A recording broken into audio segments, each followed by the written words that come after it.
I'm going to turn it over to our guest in just a moment. And this feels exciting because we haven't had a live event in a minute. So I first want to tell you about Andrea. Andrea is a small town girl living in a Colorado world. She has been an entrepreneur since 2001, specializing in strategic storytelling and meaningful messaging for clients both big and small. She's passionate about helping professionals get brave with their brand so they can raise their voice and build true human connection, even amidst social media. Her past includes content marketing, corporate drudgery, B-movie acting, and hitchhiking through various countries, which I want to hear all about, but that is not for today, I don't think.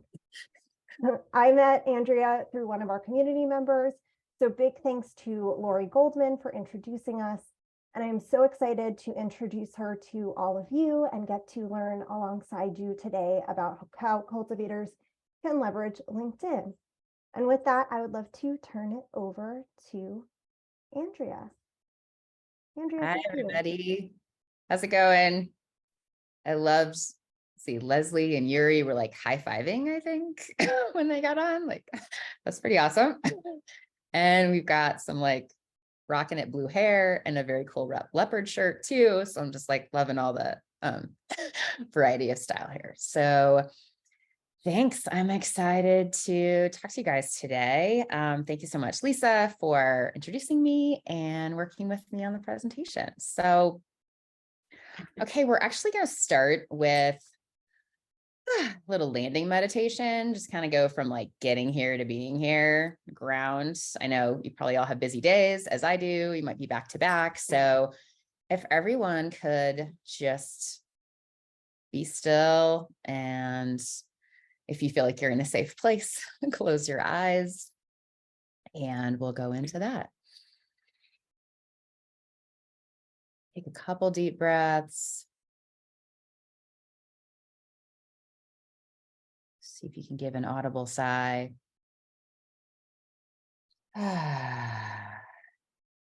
Let's be grateful for how far we've come. Let's be grateful for our brilliant future. Let's be grateful for our courage to reinvent ourselves again and again, and all of our bravery as we sometimes navigate uncertainty. Let's be grateful mostly for this time where we get to connect, realize we're not alone, and get one step closer to our truth. With less should and more shine, let's sink into this moment and this moment only with a clean slate and a beginner's mind. 2 more deep breaths.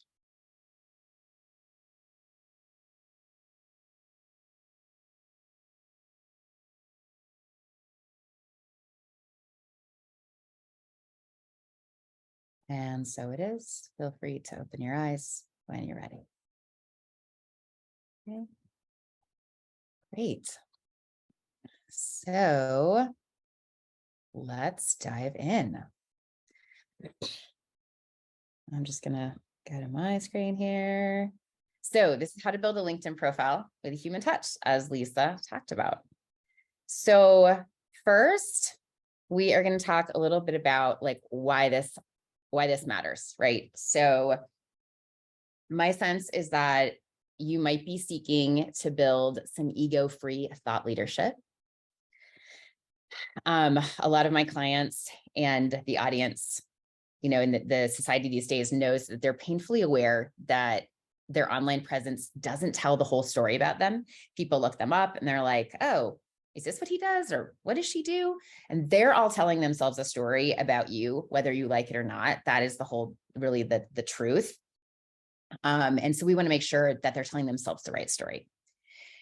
And from what Lisa's told me too, her community wants to build trust and credibility and community and make that broader impact. And you can do that with a LinkedIn profile, whether you are an executive or an entrepreneur, whether you're 27 or 47 or 87. So it's a beautiful tool, and it's really been my tool. I want you to think about LinkedIn not just as another social media platform, but as something separate, right? Let's think about Facebook and Twitter and Instagram, like living over here, because LinkedIn really does have a lot more power. I'm going to talk a little bit about that first. So some statistics too, it's just that overall, LinkedIn has 610 million members. There's 303 million per month. 40% of them visit daily. There's 90 million senior level influencers, 63 million decision makers, 92% are in Fortune 500. And it's really the first choice for networking. I want to talk a little bit about like in-person networking versus online. One of the beautiful things that came out of COVID was that I used to go to networking events a lot, and I would go in and look around the room and think, well, I don't know, I really like the color of her dress. I think I'll go talk to her, right? Because that's like kind of all we have, right? We're just guessing. And so we go, and then I end up chatting with her, and maybe we can help each other, maybe we can't, but it's just a guess, right? So on LinkedIn, you can be much more curating and specific about who you connect with and how you connect with them. And then last of all, the leads developed through employee social media activities convert 7 times more frequently than other leads. So LinkedIn really does work, in case anyone had any doubts. So just to set us up in the right mind frame too, I'm not sure how to tell you this, but you're kind of a big deal, right? And I just want to make sure you remember that. I know it and you know it. The question is, does the world know it? And just a quick story about getting yourselves in that right mind frame is when I have a 13-year-old daughter, and when she was young, I was in the kitchen, and we had like a very retro kind of not so practical, but really cute kitchen, which is red and yellow. We had this Formica table that belonged to my Aunt Blanche. My daughter is underneath the table, and she is playing doctor, right? She is like giving her stuffies, taking their temperature and giving them medicine. And I'm cooking, I'm busy. And eventually I bend down and I say, oh, do you want to be a doctor when you grow up? And she's like, I'm already a doctor, right? So no one had told her that medical school was going to be expensive, that it was going to be hard to be a doctor, that she might be able to do it, right? So she was owning her personal brand at 5 years old. And that is what I encourage you to do now, is not be discouraged by whatever's out there. How can you claim yourself and own exactly who you are, your story, your beautiful qualities, and put that out to the world? So just let that sink in for a minute. And the best way to do it is on LinkedIn. So one more slide about the mindset of LinkedIn is, what if you could build trust online before you had a conversation with someone, whether that's a member of your team, a potential employee, or an entrepreneur? What if LinkedIn was not just for jobs? What if you could describe your magic without bragging, right? So I'm talking about, it is possible to have egoless thought leadership, egoless leadership. And that's where I get really excited, because we've all been with that person at the networking event who just, basically is just like, hi, I'm so awesome. Did I tell you how awesome I am? Enough about me. What do you think of me? Right? It's really challenging. And so there's a way to do it on LinkedIn without doing that. And what if someone called and said, you're a perfect fit for my initiative. Can we collaborate? Right? Having not even talked to you yet, but Googled you and found you on LinkedIn, or found you in their company. So LinkedIn has a lot of potential. So to summarize, the new LinkedIn philosophy goes like this. We were all taught initially to create LinkedIn as a resume, right? But what if it was less resume and more resource? What if they came to your LinkedIn profile and thought, I just learned something new, right? I just got a tip that I can use at my 3 o'clock meeting today. What if they came away with inspiration? I'll tell you that this is not an official stat, but I will say, as I work on LinkedIn on a daily basis, I would say 90% of the LinkedIn profiles I look at look just like a resume. And I'm not demonizing anyone. That's what we were taught to do. And so what I'm saying there is the bar is pretty low. When your LinkedIn profile is not a resume, you stand out so much, right? You are surprising and delighting. The second point is less sell, more serve. I just want to say that again, less sell, more serve. We've all been with people who seem to want to sell us something, right? And nobody likes to be sold to. Even if I want a new deck or a fringy shirt or new, like a new Vitamix, I don't want to be sold the Vitamix. I want to want the Vitamix first. And so when we can take our LinkedIn and move it from a sell to a serve, people are initially met and they feel like they're getting something out of the deal. And then basically the sell just kind of ends up speaking for itself. So that's what we do with the LinkedIn profile. Finally, and probably the most important one, if you take nothing else away from this presentation, we want it to be less you and more them.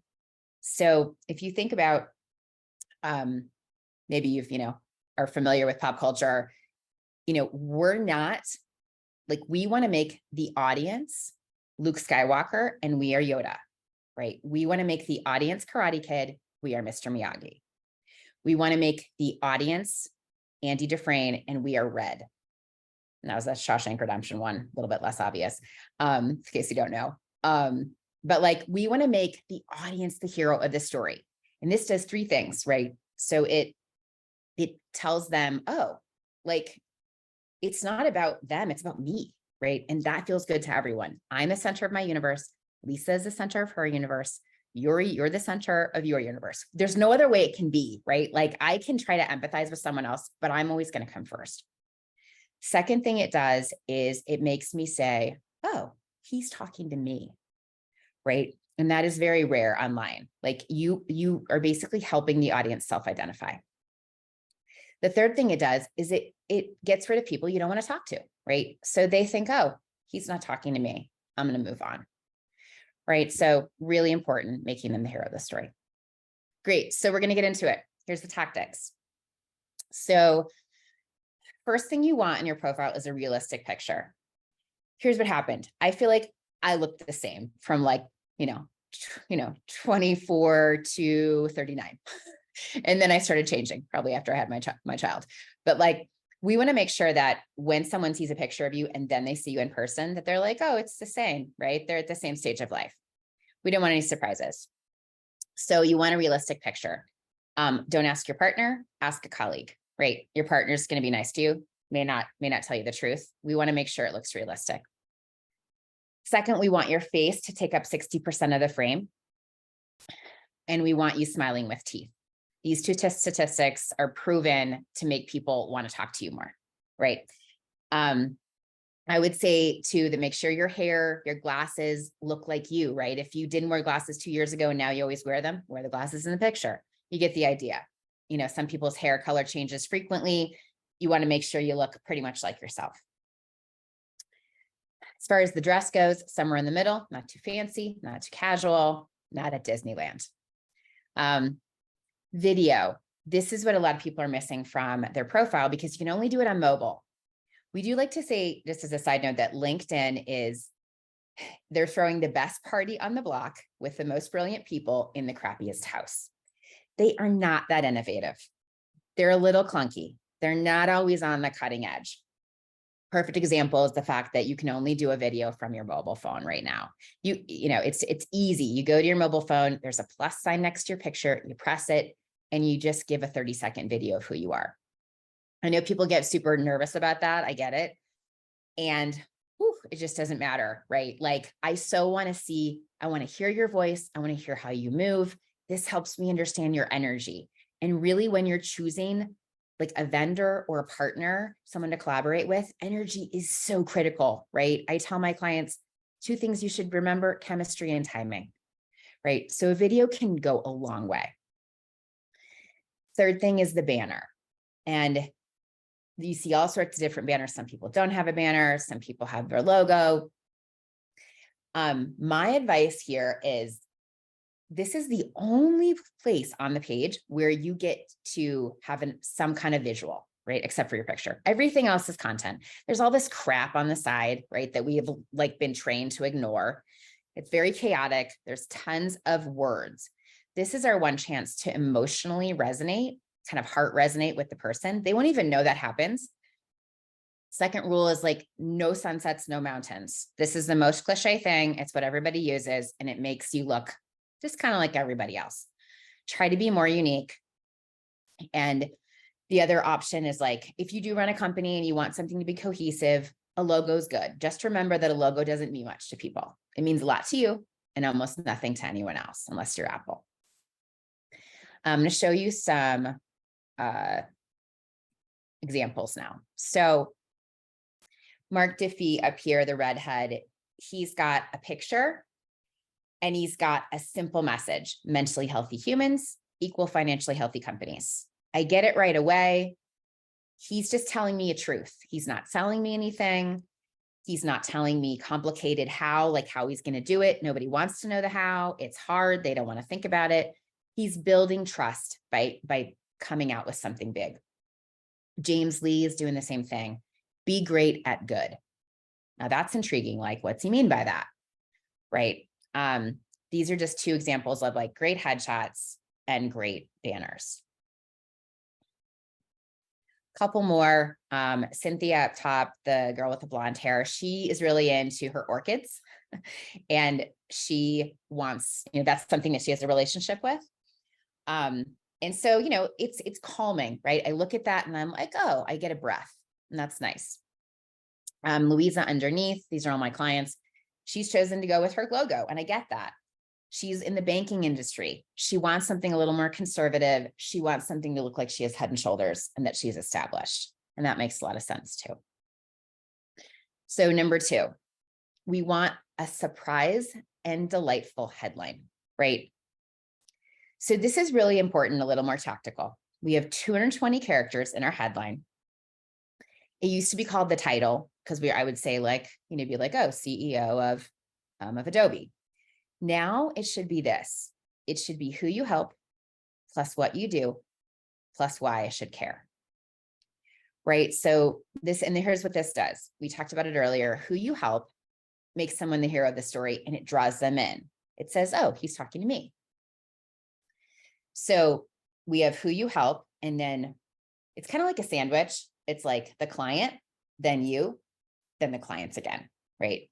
We want more focus on the client, but we do want a little bit about you in the middle. So who you help is clear. Who's your audience? Who are you talking to? More specific you get, the better. In the middle is what you do. And so that is maybe 20 years in banking, right? Or like 10 years with project management prowess. And then you also want a soft skill. Like, what do you bring to the table when you come to a meeting? Are you someone who makes sure everybody's voice gets heard? Are you a peaceful disruptor? Are you a master listener? Are you an idea gal? Are you a details person? Like, everyone brings a different soft skill. So find yours and name it. Remember that people don't just check boxes. They want to see what you're going to add to their culture, whether it's a company or a meeting.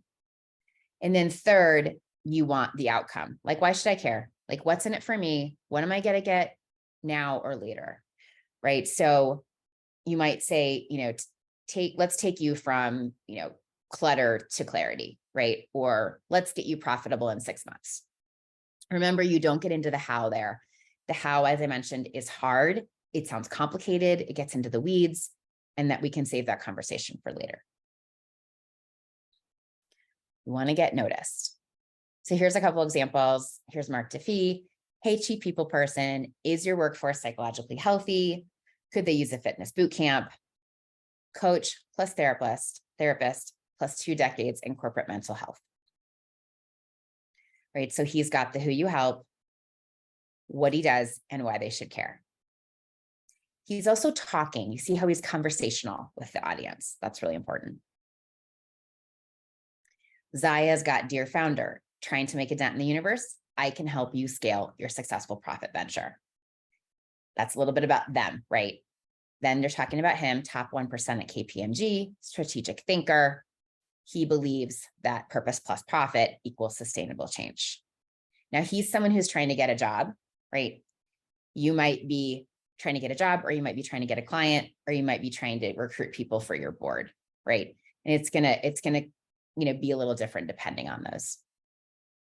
Okay, so we are on to number 3. And that was the top part of your LinkedIn profile, right? We did the photo, the banner, and the headline. That is the most important part. It's the part that everyone's at least going to read and glance at, right? So we're going, that's your biggest priority. This next part is getting into the about section. Now, note that LinkedIn has pushed down the about section a bit recently. It's been buried by your posts, which are important. A featured section, which should have your resume or marketing one sheet in it, maybe something relevant about you. But the about section still gets read if it's written well enough, right? And it is the way for people to dig in.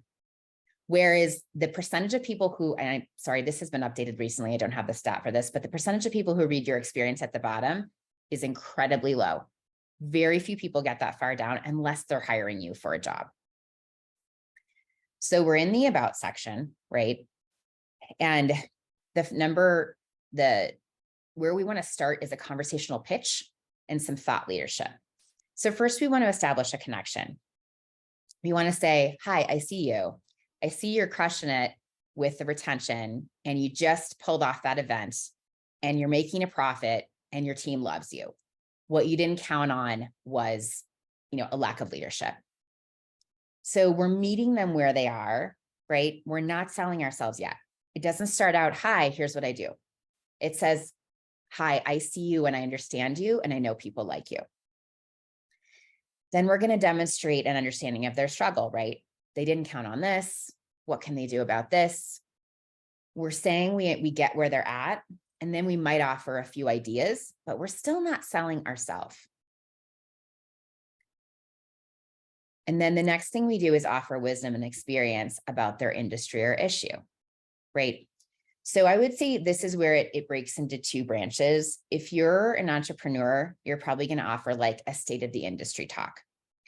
And the state of the industry used to have an especially good reputation because it's kind of like the State of the Union, which the president offers, and says, look, here's where we were, here's how it used to be, here's how it is now. You probably need a new solution. And what this demonstrates is some thought leadership that you've been doing this a while and you know what you're doing, and still we're not selling, right? We are not saying I'm the one who can do it for you. We're just saying like, I get it. And you might want to think about this. If you're an employee looking for team members or trying to build an initiative, or if you're looking for a job, what I recommend instead there is, here's what drives me.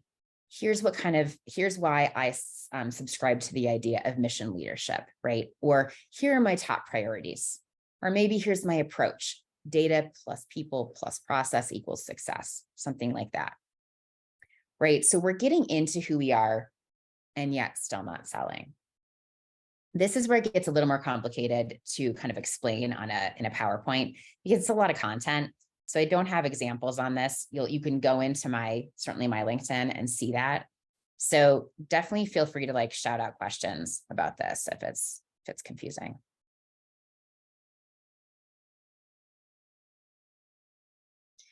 So then the next thing we're going to put in our about section are concrete tips. And so we basically just want to stop telling and start showing. And I would say this is the section where I get the most kind of confusion and pushback from my clients. Some of them say, well, I don't want to give away my stuff. Some of them say, I don't really know what to say. Like, it depends on the client, like it has to be customized. But I think this is really one of the most important parts of the profile, because nobody's expecting this. They're not expecting to be like, oh, I just got a little gift. Remember 2 other things too, is that like something like 75% of learning is confirmation of what you already knew, right? They're not going to learn something dramatically new here, but they may get a new take on an old idea, and they may need that reminder. The second really important part is we don't want to be what I call a moo, which is like, you can kind of see if you can envision cows mooing at you. It stands for master of the obvious, right? We all know that gratitude journals are great for self-care. And if I hear about a gratitude journal again, I kind of want to throw up, right? Because everybody's talking about it. So if you find that what you're talking about is fairly common knowledge, what you do is you give it a spin, right? You give it the Susan spin and you say, oh, the way that I think about gratitude journal is this, right? Or you call it something different, right? You just add a little personality or flair in there. And again, few people are expecting this, right? And so maybe it's like, it's a sandwich, or maybe it's like the 3 pillars of the Parthenon, or however you want to talk about it, but make it your own. And when you do that, people listen.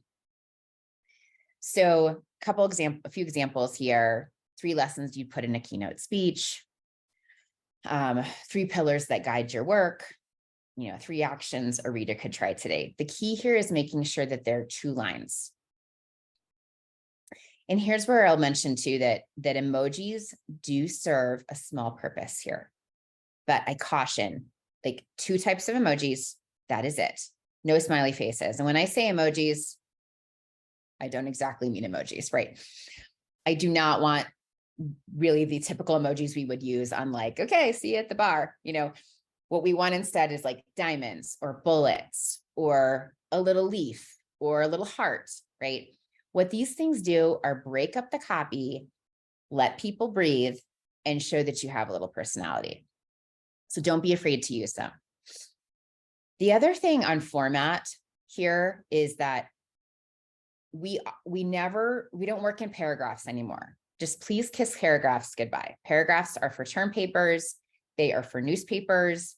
They're kind of a thing of the past when you're talking to someone in a conversation, right? No one wants to read a paragraph. No one has time to read a paragraph. It's a little bit sad that people have no attention span and it gets shorter all the time. But we want 2-liners or 1-liners throughout your profile. And the great thing is that LinkedIn lets you have, I think it's up to 2,500 characters now. And it's crazy. I mean, it's a little too long, to be honest. I recommend more like 2,000, but you do have room to space things out. And in our noisy world, that's nice, right? It just lets me like chill a bit between lines. So I really encourage that format. So there's our concrete tips, and we're getting toward the end of our about section now.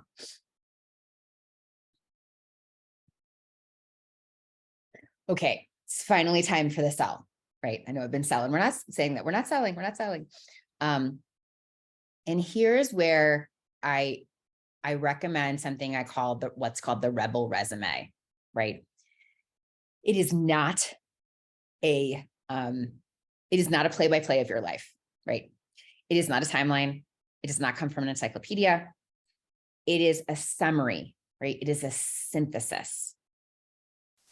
And the way that we do it is we think about what are the top 3 accomplishments of my life, right? That could be a mix of, launching a product, birthing a baby, and running a marathon, right?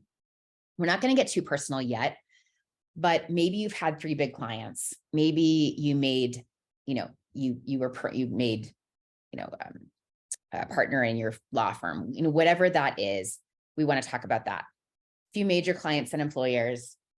But I also want to know like why you wake up in the morning, like what drives you? What's your bliss? Like where do you find your aha moments? And we're weaving that together, right? So people get a little bit entertained, a little bit of insight. It's really important to put your credibility. I've been doing this for 20 years, right? People say people like me because of XYZ. You want to put that proof and those results in there. But mostly you want to make sure that people know you're a human, right? Because people don't hire, they check all the boxes first, but they don't just check the boxes, right? They're making sure that you're a good fit for their culture, right? They're making sure they want to hang out with you. And I don't care what employers say about not being biased, but like, if they enjoy your presence, they are going to be more likely to hire you or want to work with you in any way or become your client. So that's where we want to weave that in. I will caution you that what you don't want to do is like do all professional stuff. And then at the end, you're just like, oh, by the way, I like to hike, right? Because that's not how you are. Like that's not how humans are. We're not siloed. We're always mixing things together. Even if you feel like you're one person at work and one person at home, some of your personal comes out at work and some of your business comes out at home.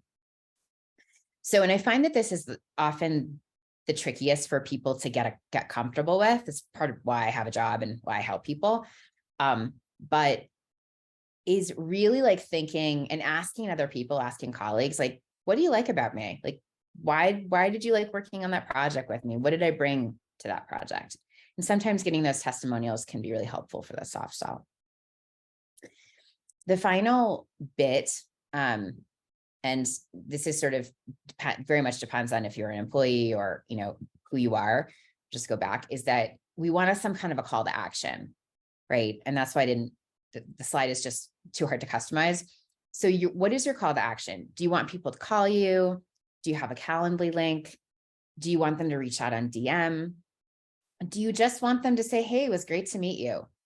What I like to promise in that call to action, though, is that there's going to be no sales pitch, right? And that is most important because that's why most people don't reach out. And that's why the personal messaging on LinkedIn is such a disaster right now, because there's so much spam. But when you promise no sales pitches, let's connect, send me a smoke signal, whatever, it gets much better. So that, like I say, that's the professional and personal cred that's really at the bottom, right? Rather than the sell being woven throughout. So finally, as I think I gave you a little peek at, yeah, I want to see you be brave. Like I usually play that song in the beginning of my live presentations, just, you know, an old Sarah Bareilles song. But I really like, I'm devoted and I'm really passionate about helping humans be passionate with the second half of their life. First half too, but often, you know, we can get stuck in silos. And so being on LinkedIn is about being brave, right? It's about showing up and creating an online presence that is completely and authentically you. So yeah, thank you. I'm just going to note that I have my email and my phone number and my subscribe link to my newsletter at the bottom of each slide. This slide will be available too. So do that. Feel free to email me. You can get a free 20-minute, usually ends up about 45-minute free LinkedIn Love Fest. I give those just to anyone on LinkedIn who wants them, and then start building your online personal brand. Thanks, guys. Back to me. Thank you. Thank you so much. Yes, we're back to you. That was amazing and so actionable. And I know I have questions and about 3 pages of notes. And I know other folks have Great. questions as well. But I will start us off with Dawn's question from chat earlier about the 30-second video on LinkedIn. She asked, what would you recommend folks include in something like that? Yeah, great question. So I think it very much depends. And if that person wants to chime in and say like what they do and what their position is, I can customize it better. The idea there is just like, I would say something like, hi, I'm Andrea. I've been in brand messaging for 25 years, and there's nothing I like more than helping people be brave online. Okay, maybe a margarita, but otherwise you're number one, right? I throw in a little bit of humor, a little bit about myself, but mainly I'm just giving people my energy, right? Don't turn it into this like super chock full, like, hi, I do this and I used to do this and now I'm so great. And this is how many years. We just want to say hi. Maybe you say, I live in Denver, and I live with, my husband and my 13-year-old daughter and a bunch of power cables we're afraid to throw away. Or like, just these, or the dog that you love, whatever. Little personal, little professional. Some people would say, definitely just talk about what you do. So other people would say, just identify who you want to talk to. Hi, I want to work with 40-something healthcare female leaders in Austin, right? That's who I love to help. It doesn't have to be long. It shouldn't be long. Does that help? Yeah, absolutely. And Dawn, I'm going to come and ask you to unmute because we chatted. If there's anything else you want to add. Yes, I am in Denver. Yes, We have a lot of Denver presence. It always makes me very Oh, jealous. cool. We can have coffee. No, that was helpful. So I'm head of diversity, equity, and inclusion. So I think for me, it really isn't always about selling at all. It's kind of just sharing knowledge. And you made a couple of really important points about like, don't state the obvious. Like, of course, we should all be including each other. But I think like the video kind of stumped me because it's one feature that I haven't used yet. Yeah. And I'm really all about of personalizing it. I think especially in my role, it is very personal. And the more you can connect with people and show them who you are, hopefully you create trust with that. So I think that's helpful to understand kind of your recommendations on the video. So I appreciate it. Yeah. I'll say one more thing about the video is that for some reason, when you hear people's voice and you see they're a human, as opposed to them being like, hi, here's who I am, right? Like you just become more real, right? And the more vulnerable we get, the more people respond because they're like, oh, she's like me. She sucks at recycling, but she's good at dancing or whatever. So yeah. Awesome. Thanks. You're welcome, Dawn. I love that. I think too, for like that building trust function for leaders is really interesting. And I hadn't thought of that too, because I imagine reaching out to a leader in your company can be really intimidating if you don't know anything about them except their title. So I love that prompt so much. Okay, and then Leslie asked in chat earlier, any examples of how specifically to act as a resource for others on LinkedIn?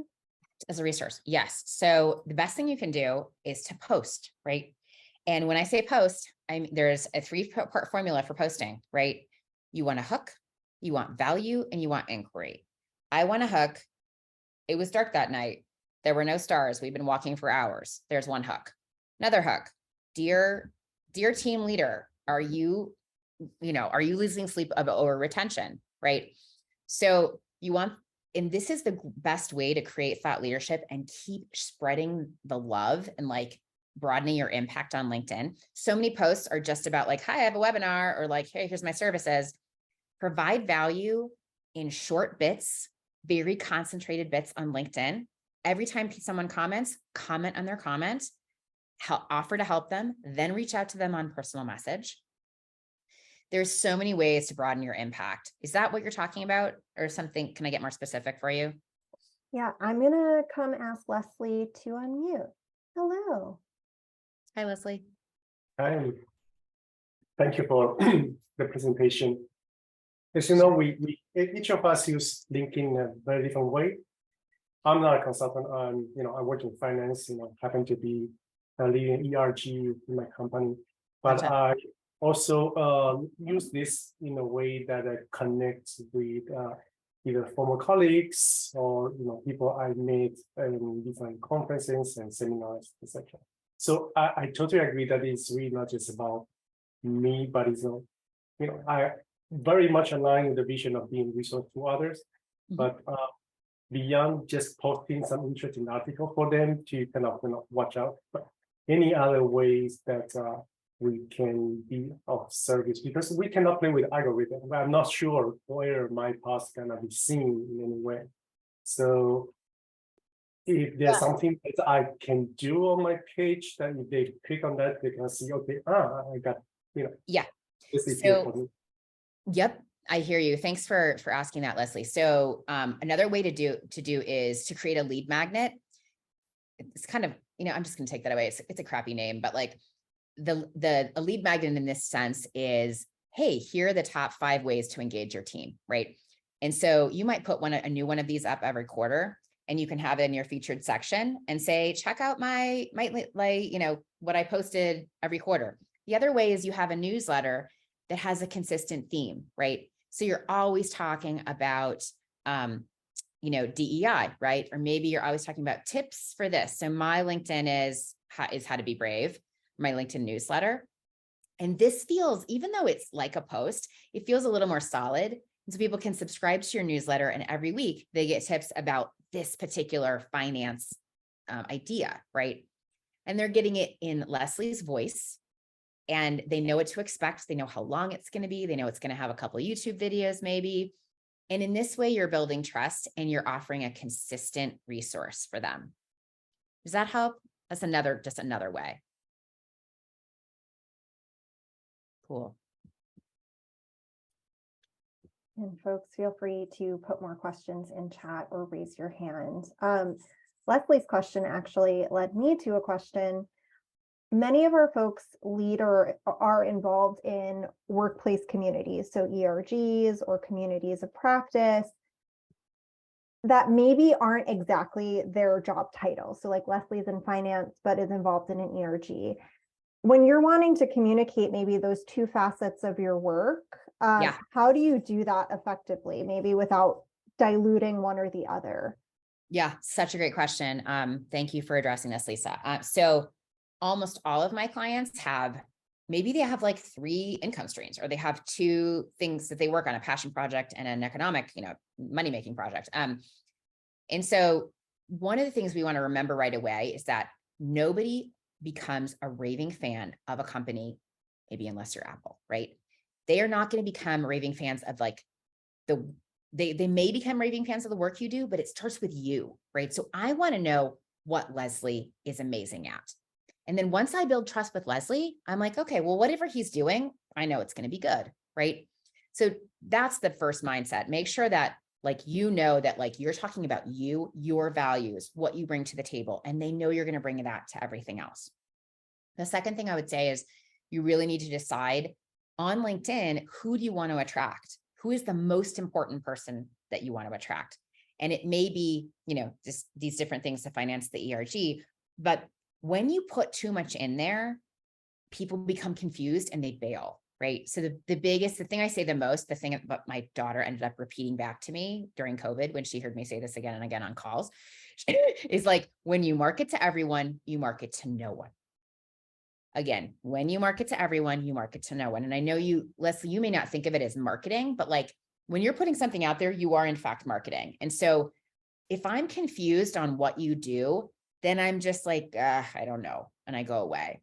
So you really have to choose your message and choose your audience. And you may have to decide to downplay one and outplay another. It is a little bit about choosing. And most of my clients resist this in such a huge way in the beginning. They're just like, I don't want to pigeonhole. No, I don't want to pigeonhole myself. No, we can't do that. And I'm like, it just, people don't tend to pay attention unless it's specific. Does that ring true? And any comments back on that, Lisa? Yeah, absolutely. And I'm not an ERG or workplace community leader myself, so I'd love to hear from folks who are now or have worked in that capacity too. Well, in AC, I see what you put in the chat. I'm just like reading a little bit of that. And was that an example for you that you were going to like do in your video or maybe on your profile? Do you mind if I ask you about that? Hi. Which one? I said a bunch of things. I'm only reading. I love a good chat. Yay. Leaders, are you watching your team? That's my headline. I did that. Like I have my LinkedIn open next to the Zoom screen. So nice. Okay. No, I love it. And if you want, I can just like spotlight coach you on that right now. Please. Yes. Yeah. So I love leaders. Are you watching your team's engagement melt away? Right. So just shorten it a little bit, right? Because you don't have that much room. And then I bring culture audits and consulting facilitation based on neuroscience of play. Okay. That's good, but too much in there, right? I'm like, ooh, neuroscience, ooh, culture, ooh, consulting. Oh, so let's choose one, right? Like either consulting or facilitation. Culture audits sounds good, but I'm like, what does that mean, right? It's a little, it invokes curiosity, which is nice. But I would choose one, couple of those as opposed to 4. And instead of saying like that sentence, right, I would put culture audits, neuroscience nerd, playful gal, adults, Oh, good. Let's build community at your company. Does that help? Is that? Yes. And then also what I would say in the beginning is leaders, be more specific. There are millions of leaders, right? Right. What kind of leaders? How old are they? Where do they work? What's their industry? What are they concerned about? What is losing sleep over? And, how do you filter your clients or the people you want to work with? Do they need to be vulnerable, or do you want them to have no ego? Or, probably means the same thing, but like, that's how I filter my clients. I'm like, muggles need not apply. Like, I don't want anyone who's not really invested and believes in the magic. But I also don't want someone that's too full of themselves that doesn't want to learn. Right. So yeah, be specific with those. Also use the I call them hockey sticks, but Yeah. the vertical lines. The line. Yeah. Yeah. Little bit of prose is okay, but in general, keywords better, right? And keywords are also going to help people find you better too. Questions? I know I'm talking a lot. So adults deserve to play is like that's my why that I try to infuse that everywhere. You Perfect. think I should leave that part? Okay. Then you could just make that last. I would end on that. Adults Okay. deserve to play too. Also, I would do capital A, capital D, capital P. Ooh, okay. Yeah. Feel free to just reach out to me on LinkedIn, and we can set up a LinkedIn Love Fest for sure, but then I can review it. Yeah. But I'm one of the ones in Denver, so. Oh yeah, then we can have coffee. I'm very excited. I've already planned it. I'll let you know. Super. Love it. Thank you. Thanks, Stacey. Lisa, you mentioned like good for folks who work in an office at a large company to be able to recognize each other. Completely agree. And that's another little tip I'll tell you about that is because I have a couple of high-powered executives, one of them at Meta and Facebook, where they just work in this huge area and they want to make a name for themselves in their department, let alone their team and like the division. And so what you do is one thing, not every company is going to allow this, and so it depends, but is use something called WISE stamp. So it's WISE and then STAMP. I can put it in the chat. It's free. Like, it's just a thing that puts a signature at the end of your email that gives a picture, right? And that's what's so great is, as you're scrolling through and you're like, oh, I just met this person, Matt, who's Matt? I can't remember which Matt, and you're like, oh, it's that guy, right? So you have your picture down there, you have a couple titles, you have your LinkedIn profile, and instead, maybe you put like your team name, right? Or your division, and then, mine always used to say brand storyteller, message mama, and boot wearer, right? Because I used to wear boots all the time. And so that just gives an idea of my personality and what I do. I would say another thing is that if you have an intranet at your company where, a big place, then create some kind of a signature, even if you can't have your picture. Just, one of my clients does Rhonda Scallon, cat lover, construction gal, leadership guru, right? And so every time she makes a post, it says that at the end. And you'd be surprised how that consistency, people are like, oh yeah, they meet her in person and they're like, oh yeah, you're the cat lover, right? They never met her, but they know her because of that. Yeah, a lot of our folks are, I would say, we have folks who kind of span the map in terms of where they're at in their career and their company size. But we do have a good number of folks who are, I would say, early or mid-stage in their career at larger companies. And they are trying to make those connections, make that name for themselves, make their ideas for change happen. And so I know we talked about this a little in our prep call, but sometimes employers can feel threatened by a very active employee on LinkedIn. And I wonder if you have any tips on how to navigate that so that maybe your leaders see it more as an asset than a threat. Yeah. So a few things on that. I will say first, like, really be thinking about the integrity of your company if they are limiting you in a big way on LinkedIn. Not to say you should quit or anything like that, but in general, I really feel like it's progressive to be like, of course you should let your employee build their credibility because no one's job is secure, right? So that's number one. Number two is if I'm working with an account manager or someone at a company, the first thing I'm doing is Googling them, right? I want to see what their LinkedIn looks like. And if I'm impressed with them, that means I'm impressed with the company that hired them, right? So your employee is a direct reflection of you. And I think you could easily make a case to someone or to a restriction like that, particularly if you're in a position where you are client facing a lot of the time. Third thing is I've worked with a lot of companies and done LinkedIn profiles for like a whole team before. And in that situation, there's a great blend where like one of my examples, Marissa Rybar, she's an executive at a company and she's also has to be careful about this, but she's found a great way to blend a little bit about her and a little bit about her company in her about section. So she starts with her title, right? She still says, executive running Broadcom division, but then she throws in something about herself and her ability to, change people's lives and transform, right? So in a sense, the way that the approach that I've just given you in this presentation is not a resume, right? I mean, it's definitely not a resume, but in a sense, it's a perfect fit for this because it's not saying, hi, here's why I'm awesome. And here's why I need to be hired. And here's my long list of jobs. You don't do that anymore. When you're just showing who you are and how you change people's lives, that's behooves your company in a really good way. Does that make sense, Lisa? Yeah, absolutely. Thank you so much. Yeah, it is often a concern, and I have seen it start to change though, where people feel a little more freedom about posting on their LinkedIn profile something more about them as well as their company. Also, if you can still do the banner with the logo of your company, then they're feeling like they get the nod and they're legitimized. That's a good point too. Yeah. Okay, folks, we're coming in on the end of our hour. Yeah.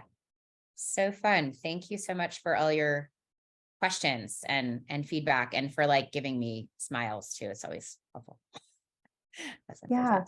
Andrea, I just want to say thank you so much for visiting with us, for sharing your expertise, and for workshopping things with folks on the fly. This was amazing.